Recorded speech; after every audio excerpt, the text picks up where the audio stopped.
कि हमेशा जब भी कांग्रेस जनहित से जुड़ी बातों को लेकर के मीडिया के माध्यम से मैदान में जाना चाहती है या अपनी बात आपके सामने रखना चाहती है तो आप उसको पूरा स्पेस देते हैं, पूरा स्थान देते हैं। इसके लिए आप सभी का बहुत बहुत धन्यवाद।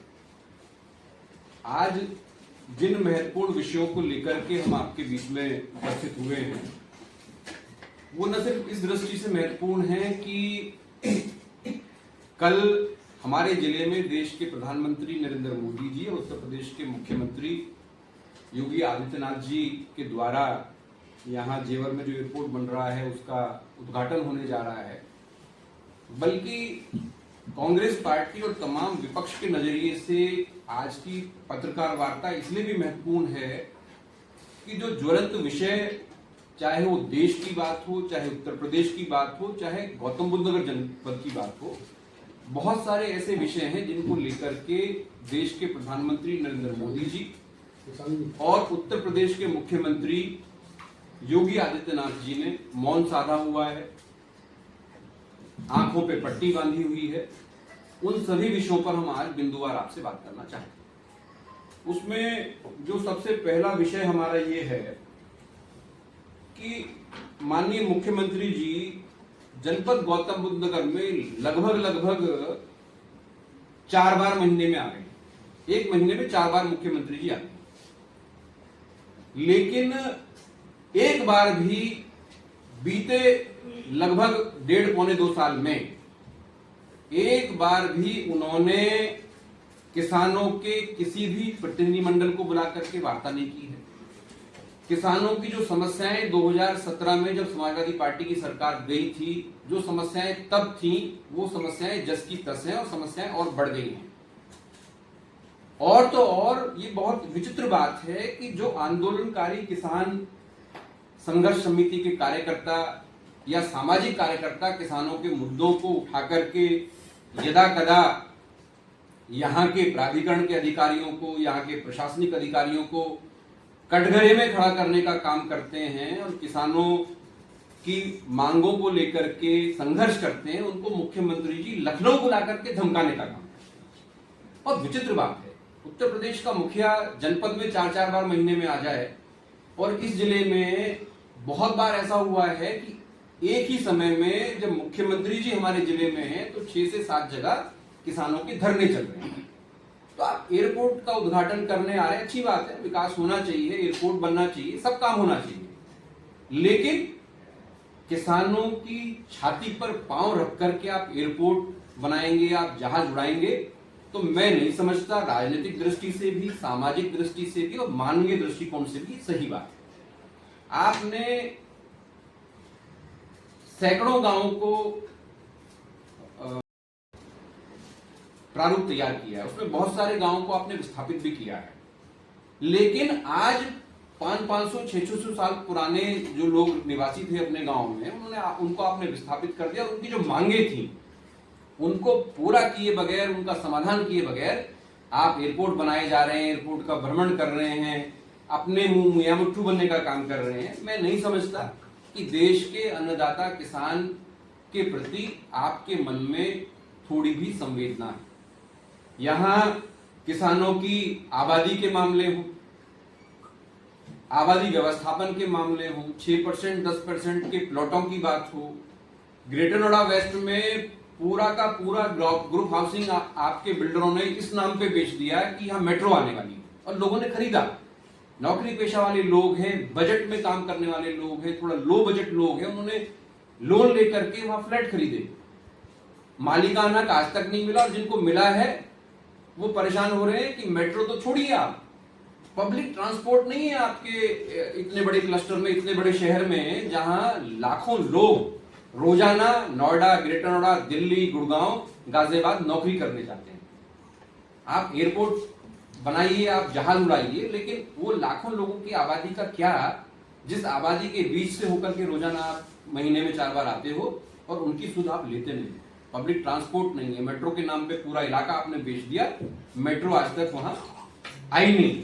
सिर्फ किसानों का शोषण करने वाले अधिकारियों की पीठ थपथपाते हैं आप। किसानों का कोई काम यदि अधिकारी करने का काम करता है, किसानों के किन्हीं मुद्दों को सुलझाने का काम करता है तो आपकी सरकार, आप खुद उनको बताते हैं लखनऊ में बुला करके कि आप बेईमान हो, आप बेईमानी कर रहे हो। अरे किसानों को लाभ देने वाला, किसानों की सुध लेने वाला अधिकारी बेईमान नहीं हो सकता। बेईमान वो अधिकारी है जो आपको किसानों का शोषण करके गलत रिपोर्ट दे रहा है और आप उसकी पीठ थपथपा रहे हैं। मुख्यमंत्री जी, स्थानीय जनप्रतिनिधियों के बारे में भी मैं दो शब्द कहना चाहता हूं। हालांकि मैं नहीं समझता कि उनमें उतना वजन है कि हम कांग्रेस के लोग उनके बारे में ऐसी बात कहें। डॉक्टर महेश शर्मा यहां लगातार सांसद हैं, दादरी के विधायक यहां 2 बार से विधायक हैं। कितनी बार किसानों की समस्याओं को लेकर के, किसानों के धरने में, किसानों के बीच में आप गए हैं? कितनी बार आपने पार्लियामेंट में किसानों की समस्याओं को लेकर के, किसानों का दर्द वहां पार्लियामेंट में सरकार के सामने रखा है? कितनी बार आपने किसानों को ले जाकर के लखनऊ उत्तर प्रदेश के मुख्यमंत्री से वार्ता कराई है? कितनी बार आपने, मुख्यमंत्री जी यहाँ आते हैं, किसानों का प्रतिनिधिमंडल बना करके किसानों की वार्ता मुख्यमंत्री जी से कराई है? आपके जनप्रतिनिधियों को और भारतीय जनता पार्टी के संगठन को प्रधानमंत्री जी और मुख्यमंत्री जी के साथ फोटो सेशन से फुर्सत नहीं मिल रही है। फोटो सेशन चल रहा है सर, आज उसकी फोटो खिंच गई है, आज उसकी अच्छी फोटो खिंच गई है मुस्कुराने वाली। आशीर्वाद प्राप्त किया, अरे आशीर्वाद प्राप्त किया ठीक है, किसानों की, यहाँ के निवासियों की सुध कौन लेगा भैया? और एक विशेष बात मैं आपके सामने, मीडिया के साथियों के सामने रखना चाहता हूं कि अभी जो जिला स्तरीय आधिकारिक बैठकें होती हैं, जिन बैठकों में स्थानीय जनप्रतिनिधियों को, चाहे वो जिला पंचायत के सदस्य हो, जिला पंचायत के अध्यक्ष हो, विधायक हो, सांसद हो, बैठने का अधिकार होता है। उत्तर प्रदेश सरकार ने एक सर्कुलर जारी किया है कि बीजेपी का जिलाध्यक्ष उन बैठकों में बैठने का काम करेगा। एक राजनीतिक व्यक्ति, जिस पार्टी की सरकार है, यदि वो आधिकारिक बैठकों में बैठ करके अधिकारियों को दिशा निर्देश देने का काम करेगा, उस डिस्कशन में इन्फ्लुएंस करेगा, ये संविधान का खुलेआम उल्लंघन है। मीडिया के साथियों को इसके बारे में लिखना चाहिए और दिखाना चाहिए कि ये सही नहीं है। इलेक्टेड विधायक है, इलेक्टेड सांसद है, आपके जिला पंचायत के अध्यक्ष हैं और सारे बीजेपी के हैं। उठाइए जन समस्याओं को, वहां बीजेपी के जिलाध्यक्ष को आप बिठाएंगे तो ये किसी भी मायने में मैं नहीं समझता कि राजनीतिक दृष्टिकोण से ये नैतिक रूप से सही है। ये सही नहीं। एक आम आदमी 120 मीटर का यदि मकान बनाना चाहता है प्लॉट लेकर के, तो उसकी हैसियत नहीं है कि अपने गांव की पूरी पुश्तैनी जमीन वो बेच करके आपके शहर में, ग्रेटर नोएडा में मकान बना ले। लेकिन आपने एकड़ों में, सैकड़ों बीघा जमीनें आपने यहाँ के सेठों को दी हैं, कौड़ियों के दाम में दी हैं। तो क्या यहाँ के जो स्थानीय निवासी हैं, उनके बच्चों को अच्छी शिक्षा प्राप्त करने का अधिकार नहीं है? यदि आप दावा करते हो कि उन्हीं स्कूलों में अच्छी शिक्षा मिलेगी, तो उनमें बच्चों के लिए आरक्षण होना चाहिए। किसानों के बच्चों को पढ़ने का, दलितों के बच्चों को पढ़ने का, माइनॉरिटी के बच्चों को पढ़ने का उसमें मौका मिलना चाहिए। और ये जो हठधर्मिता हो रही है, ये जो गुंडागर्दी प्राइवेट स्कूलों के द्वारा चलाई जा रही है, किताबें भी यहीं से लेंगे, यूनिफॉर्म भी यहीं से लेंगे और पैसा नगद में देंगे। ऑनलाइन नहीं पैसा ले रहे हो यूनिफॉर्म का और किताबों का, वो नकद में पैसा ले रहे हैं। इसका मतलब ये है कि वो भ्रष्टाचार कर रहे हैं, भ्रष्टाचार का अड्डे बन गए हैं। तो हम अपने नौनिहालों को भविष्य के सृजक के तौर पे देख रहे हैं, भविष्य के सूत्रधार के तौर पे देख रहे हैं, भारत के भविष्य के तौर पर देख रहे हैं। लेकिन उनको हम क्या सिखा रहे हैं? उनके माँ बाप जब इतना तकलीफ में रह करके उनकी फीस की प्रतिपूर्ति करेंगे, यूनिफॉर्म की प्रतिपूर्ति करेंगे, तो मैं नहीं समझता कि वो बच्चे अच्छे नागरिक बन के वहां निकलेंगे। उनके दिमाग अपनी बात को सीधा उन तक पहुंचाने में कामयाब हो जाएंगे और अच्छी परिपाटी होगी, देश में नाम होगा कि विपक्ष के लोगों को भी धीरे धीरे ही सही, देर से ही सही, मुख्यमंत्री उत्तर प्रदेश और प्रधानमंत्री भारत सरकार ने सुनना शुरू कर दिया है। तो हमारी ये भी एक आपसे इंतजार है, आपके माध्यम से गुहार है प्रशासन से कि हमारा एक मेमोरेंडम हम बनाएंगे और कल आप जो है प्रधानमंत्री जी को या मुख्यमंत्री जी को आपकी सुविधा के अनुसार हमें ले जाइए और हम दिलवाइए, आपके साथ चलेंगे, आपके जो फ्लीट होगी उसके साथ चलेंगे, आपकी सुरक्षा में चलेंगे और अनुशासित रहेंगे। किसी तरह का हम लोग कोई ऐसा अनैतिक व्यवहार नहीं करेंगे, अराजनीतिक व्यवहार नहीं करेंगे। लेकिन कराइए तो सही, आप हमें डिटेन करके बैठेंगे तो ये प्रोवोकेटिव एक्शन है और जब विरोध करना होता है तो कांग्रेस के लोग डटकर विरोध करते हैं। सकते हैं। तो मुझे यही बातें आपसे प्राथमिकता देते हुए दुनिया के देशों के साथ में ऐसी नीतियां कायम की जिससे कि एक मानवीय संदेश भी जाए दुनिया के अंदर कि भारत मानवीय पक्षों का समर्थक है और भारत के हितों को भी साधा जाए। अनेक ऐसे हमसे पूर्व में उदाहरण रहे हैं। 1954 का मैं एक कोट करना चाहूँगा। सुएज नहर का मसला इसी तरह से युद्ध की स्थिति उत्पन्न हो गई थी।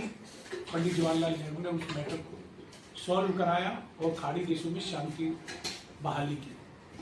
आज ईरान हमारा एक पुराना सहयोगी रहा है और जिससे हमने बरसों तक सस्ते दामों में कच्चे तेल का उनकी आयात किया है। लेकिन इस सरकार ने भारत के हितों को दरकिनार करते हुए इजराइल और अमेरिका के पिछलग्गू बनके जिस तरह से भारत को ऊर्जा क्षेत्र में नुकसान हो रहा है, उसका सीधा प्रभाव हमारी विकास दर पे पड़ेगा। कई एजेंसियों का मानना है कि जो हमारी विकास दर 7 रहने वाली थी वो 4 तक गिर सकती है। दूसरा, टाइल्स उद्योग है, एल्यूमिनियम उद्योग है, यूरिया उद्योग है। जहाँ गैस की कमी की वजह से फैक्ट्रियाँ बंद हो गई हैं, वहाँ काफ़ी हमारे जो युवा है वो बेरोजगारी के साथ साथ में देश को आर्थिक रूप से नुकसान हो रहा है। तो ये सारी चीज़ों के लिए केंद्र सरकार जिम्मेवार है। केंद्र सरकार ने समय रहते कदम नहीं उठाए।